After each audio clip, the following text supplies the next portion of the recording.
저는 오늘 여러분과 함께 요나의 실수 이런 제목으로 은혜의 말씀을 나누고자 합니다. 여러분, 우리가 구약 성경 요나서를 보면 아주 특이한 선지자 한 명이 나옵니다. 그게 누구죠? 요나죠. 요나는 북이스라엘에서 활동하던 선지자였어요. 그러니까 지금으로부터 기원전 한 8세기경에 활동하던 선지자인데요. 하나님 어느 날 요나에게 말씀을 하십니다. 너는 저 아수르의 수도 니느웨 성에 가서 하나님의 심판을 외쳐라 하고 이렇게 명령을 합니다. 그런데요, 요나가 특이했다는 것은, 여러분, 선지자라면 하나님 말씀을 들어야 되는 위치에 있는 사람 아니에요? 그런데 그 말씀을 거역합니다. 웬일인지 요나는 그 말씀에 강하게 반발을 했어요. 그래가지고 가라는 그 니느웨는 가지 않고 정반대편인 저 스페인의 다시스로 향하여 길을 떠납니다. 배를 타고 가는 거예요. 그러나 성경은 어떻게 되어 있죠? 요나가 탄 배는 거센 풍랑을 만나서 파선의 위치에 서게 됩니다. 여러분, 이 폭풍에는 뭐가 담겨 있죠? 하나님의 뜻이 담겨 있는 거예요. 다른 말로 하면 이 폭풍은 고난을 상징해요. 여러분, 모든 고난에는 하나님의 메시지가 담겨 있습니다. 이것을 우리가 캐치할 줄 알아야 됩니다.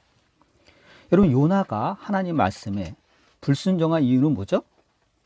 요나는 이스라엘 원수인 니느웨 성에 가서 말씀을 전하기가 싫었어요. 한마디로 그들이 망하는 꼴을 보고 싶었습니다.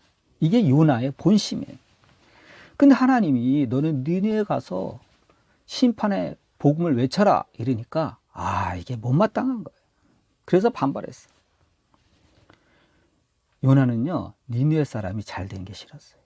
그들이 당연히 죄값을 치러야지, 못된 놈들인데 하나님 말씀을 듣고 회개하여 구원받는 게 싫었어요. 그래서 가기 싫은 거예요. 요나는 하나님의 선지자죠. 하나님 말씀이라면 무조건 아멘하고 순종해야 됨에도 불구하고 요나는 자기 의견이 너무 강했습니다. 여러분, 자기 의견이 너무 강하면요, 신앙생활 제대로 못해요. 우리가 입으로는 주님, 주님 하면서 내가 내 주장을 너무 강하게 하면 주님이 주님입니까? 주님이 아니죠. 내가 주님이죠. 여러분, 요나가 이런 상태에 있었던 것입니다. 그래서 하나님의 명령을 대적하는 큰 실수를 저지르게 된 것입니다. 우리는 오늘 요나의 실수를 통해서 몇 가지 교훈을 받고자 합니다. 여러분, 요나가 한 첫 번째 실수는 뭐죠?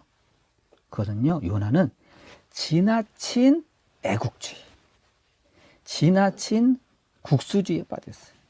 여러분, 국수주의가 뭐 국수 먹는다는 게 아니라 이 국수주의라는 거는요, 지나친 애국심에 빠져가지고 이 이웃나라, 외국에 대해서 아주 배타적으로 행동하는 사람을 국수주의자라 그래요.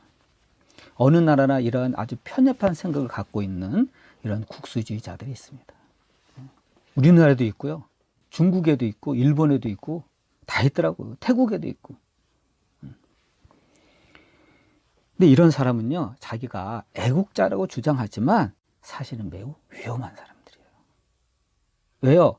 다른 사람의 말을 안 들어요. 귀담아 듣질 않아요.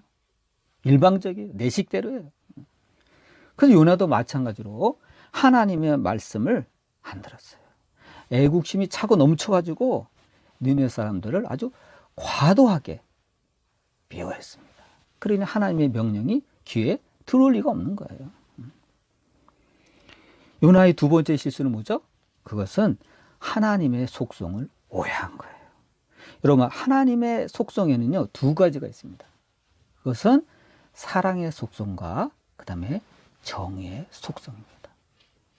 그래서 하나님이 심판도 하시는 거예요. 그런데 우리 하나님은요, 이 두 가지 속성, 이 사랑의 속성과 정의의 속성을 갖고 계시지만 편협하지 않아요. 여러분, 하나님이 편협하다면요, 이 우주가 깨져버리는 거예요. 우리 하나님은 사랑과 정의의 속성 가운데 한쪽으로 치우치지 않고 항상 균형점을 잡고 계십니다. 그게 얼마나 다행인지 몰라요. 그러나 요나가 요구한 건 뭐죠? 정의의 하나님만 요구했어요. 하나님, 저 니느웨 사람 정의롭게 심판해야 될 거 아닙니까? 하고 하나님의 속성 가운데 정의를, 심판을 행사할 것을 요나는 요구했던 거예요. 그러나 우리 하나님은 그렇지 않습니다. 하나님은 아무리 국가가 범죄했을지라도 또 개인이 범죄했을지라도 마지막으로 심판에 앞서 회개할 기회를 주십니다. 그래서 우리 하나님이 위대한 분인 거예요. 그러나 요나는 하나님께서 니느웨를 아주 일방적으로 심판하실 걸 원했어요. 하나님은 그렇지만 분별력이 없어서 죄 없이 죽을 수밖에 없는 그 니느웨 백성들에게 마지막 기회를 주시려 했고, 그래서 요나를 파견하려 한 것이에요. 여러분, 이것이 하나님이 우리 인간을 향한 사랑의 속성입니다. 하나님은요, 죄는 미워하세요. 그러나 죄인은 미워하시지 않아요.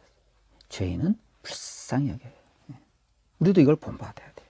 그래서 하나님은 아무리 흉악범이라도 회개할 기회를 주십니다. 여러분, 그런 뉴스에서 가끔 들었잖아요. 사형수가 어떤 목사님의 전도를 받고, 어떤 전도자의 전도를 받고 회개해가지고 죽기 전에 회개하고 자기 장기를 기증했다.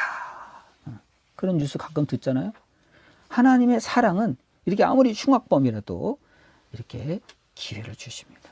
그래서 원래 죄인이었던 우리도 구원받은 거예요. 여러분, 요나의 세 번째 실수는 뭐죠? 그것은 요나는요, 자기 멋대로 자기 의에 빠져 있었어요. 여러분, 우리도 그럴 수 있어요. 내가 오라, 내 판단이 오라, 나는 항상 정의로워, 이런 착각에 우리도 빠질 수가 있습니다. 근데 요나도 그랬어요. 자기 정의라는 잣들을 들이대가지고 니느웨 사람들을 함부로 판단하고 정죄하고 심판하려고 했습니다. 요나는 자기 신분을 잊고서 자기가 하나님 노릇을 하려고 했어요. 참 안타깝죠. 그는 니느웨 백성들이 하나님의 경고를 듣고 회개하여 구원받는 것을 싫어했습니다. 그래서 반항한 거예요. 근데 요나는 언제 깨지죠? 고난 당했을 때 깨집니다. 사람은요, 참 이렇게 교만해요. 말로는 안 돼. 그래서 하나님께서 다시스로 가르는 배를 하나님께서 큰 풍랑을 일으켜서 바다 선원들에 의해서 요나를 던지게 되었고, 큰 물고기가 삼키는 바람에 그 물고기 뱃속에서 너무 괴로운 나머지 요나가 회개하고 주님 말씀에 순종하게 됩니다. 그런데 여러분, 요나가 마침내 회개하고 니느웨 땅에 가서 복음을 전하자 놀라운 일이 벌어집니다. 그러니까 여러분, 우리가 선입견을 버려야 돼. 저 사람은 안 될 거야. 저 사람은 백날 전도해도 안 될 거야. 그런 선입견을 가지면 안 돼. 구원은 누가 하는 거죠? 하나님이 하십니다. 그래서 이 요나가 말씀을 전했을 때, 심판의 복음을 전했을 때 그들이 갑자기 회개하기 시작했어요. 지대 안 했던 일이에요. 위의 왕으로부터 말단 백성이 이르기까지 전부 회개한 거예요. 베옷을 입고 회개한 거예요. 깜짝 놀랐어요. 요나가 더 놀랐어요. 이게 아닌데? 이놈들은 차갑고 악랄한 놈들인데 회개 안 할 줄 알았는데 회개를 하네. 여러분, 회개는요, 하나님의 역사예요. 회개도 하나님이 어떤 사람에게, 어떤 백성들에게 회개의 영을 부어주셔야 회개하는 거예요. 여러분, 강팍한 애굽의 바로가 모세가 그렇게 경고하고 하나님 말씀을 전했지만 회개했나요? 끝까지 고집했잖아요. 그러므로 여러분, 회개라는 것은 하나님의 역사예요. 하나님이 개입해 주셔야 되는 거예요. 회개는 오직 성령의 역사로 나타나는 것입니다. 요나의 경우처럼 우리가 이 적을 용서하는 것은 어렵죠. 어려운 거예요. 특히 나에게 고통을 준 사람, 나에게 피해를 끼친 사람들이라면 더욱 어려워요, 용서하기가. 그러나 용서가 하나님의 뜻이라면요, 우리는 용서해야 됩니다. 내 뜻을 접어야 돼요. 용서해야 돼요. 그리고 여러분, 살다가 우리가 가끔 억울한 일 당할 때가 있죠. 그럴 때 내가 심판자가 돼가지고 내 저놈 내가 원수는 갚는다. 하고 내가 칼을 뽑고 내가 원수를 갚으려고 해서는 안 돼요. 성경은 로마서 12장 19절에 다음과 같은 말씀이 있어요. 원수 갚는 것을 주께 맡겨라 하십니다. 너희가 친히 원수를 갚지 말고 하나님의 진노하심에 맡겨라. 원수 갚는 것이 내게 있으니 내가 갚겠다고 하나님은 말씀하십니다. 그러면 여러분, 내가 원수 갚으려고 내가 심판하려고 하면 안 돼요. 이것은요, 사실은 하나님께 죄 짓는 거예요. 월권하는 거예요. 자기가 하나님 되려고 하는 거예요. 이렇게 하면 안 됩니다. 여러분, 우리가 살다 보면 남에게 막 모질게 하고 지독하게 하고 막 인색하고 막 그냥 갑질하고 이런 사람이 있죠. 근데 이런 사람들이 신기하게요, 막 잘 먹고 잘 살아요. 막 형통해요. 그럴 수가 있어요.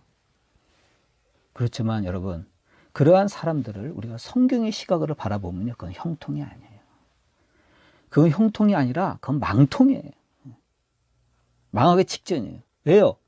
그 사람은 교만에 빠져가지고요, 회개할 기회를 놓친 것입니다. 이게 중요한 거예요. 여러분, 누가복음 16장에 나오는 부자, 여러분 알죠? 그 형통했던 부자, 바로 그런 사람이에요. 여러분, 거짓 나사로는 늘 부자의 대문 앞에서 누워서 동령을 하였습니다. 그러나 그 부자는 어떻게 됐죠? 눈 하나 까딱 안 했어요. 냉혈한이었어요. 거지 나사로를 무슨 벌레보듯 합니다. 사실은 하나님께서 이 인색한 부자에게 기회를 준 거예요. 회개할 수 있는 기회를 거짓 나사로를 통해서 주신 겁니다. 그러나 그 부자는요, 분별력이 전혀 없었어요. 시간을 놓쳤어요. 결국 거짓 나사로는 부자에게 도움을 얻지 못하고 대문 앞에서 구걸을 하다가 영양실조로 걸려 죽게 됩니다. 쓸쓸히 죽었어요. 그래도 부자는요, 여전히 건강합니다. 여전히 형통해요. 여러분, 이게 형통일까요? 이게 진짜 형통일까요? 여러분, 영적으로 볼 때 내 몸이 항상 건강하고 뭐 아픈 데도 없어, 하는 일보다 잘 돼, 이렇게 되는 것만이 여러분 형통은 아니에요. 여러분, 이게 자랑이 아니에요. 어느새 교만한 마음이 나를 점령하게 됩니다. 매일 건강한 사람, 아픈 사람 이해 못해요. 여러분, 내가 무릎이 아파야 다른 사람도 무릎이 아프겠구나 이러는 거예요. 내가 좀 없어 봐야 가난한 사람 심정도 이해하는 거예요. 이해 못해요. 왜 저 사람은 건강하지 못하고 매일 골골대지? 저 사람이 왜 이렇게 맨날 돈이 없어 이렇게 거지처럼 살지? 나는 이렇게 복 받아서 차고 넘치고 날마다 형통한데? 교만해지는 거예요. 그래서 누가복음 16장에 나오는 부자는요, 나사로를 무슨 벌레 취급했어요. 형통하니까 날마다 호화로이 잔치를 벌이며 살다가 결국은 하나님의 심판을 받게 된 것입니다. 그는 나중에 지옥에서 물 한 방울만 찍어달라고, 내 혀에 물 한 방울만 찍어달라고 이렇게 애원을 했지만 외면당하고 영원한 지옥불에서 고통을 받게 된 것입니다. 반면에 거지 나사로는 낙원에서 아브라함의 품에 안겨서 위로를 받고 있다고 예수님께서 말씀하셨습니다. 물론 여러분, 이 말씀은 우리에게 낙원에 가기 위해서 거짓 나사로처럼 살아라, 이 말씀은 아니죠. 이 말씀은 예수님께서 이 부자와 이 거짓 나사로라는 이런 극단적인 삶을 대비시킴으로써 우리 사후에 어떠한 모습으로 살든 반드시 하나님 앞에서 결산하는 하나님의 심판이 기다리고 있다는 것을 우리에게 말씀하고 계신 것입니다. 그러므로 여러분, 하나님은요, 어떠한 악인이라도 죄 가운데 죽는 것을 기뻐하지 않으세요. 모두 회개하여 구원받기를 원하세요. 하나님 요나에게 요구한 자세는 뭐예요? 악인이라도 너무 미워하지 말고 불쌍히 여기라는 겁니다. 그럼 우리는 상대가 누구이든지 간에 과도하게 미워하잖아요? 실수하는 거예요. 하나님이 그를 불쌍히 여기는데 왜 우리가 과도하게 미워해야 됩니까? 그 실수하는 거예요. 요나는 이 점에서 실수한 거예요. 여러분, 주님 보시기에는요, 우리는 악인이나 90보 100보예요. 별 차이가 없어요. 원래 주님은 우리가 죄인이었을 때부터 우리를 사랑하셨습니다. 여러분, 우리가 그래서 구원받은 거예요. 모든 영광을 하나님께 돌리는 저와 여러분 되시기를 주님의 이름으로 축원드립니다.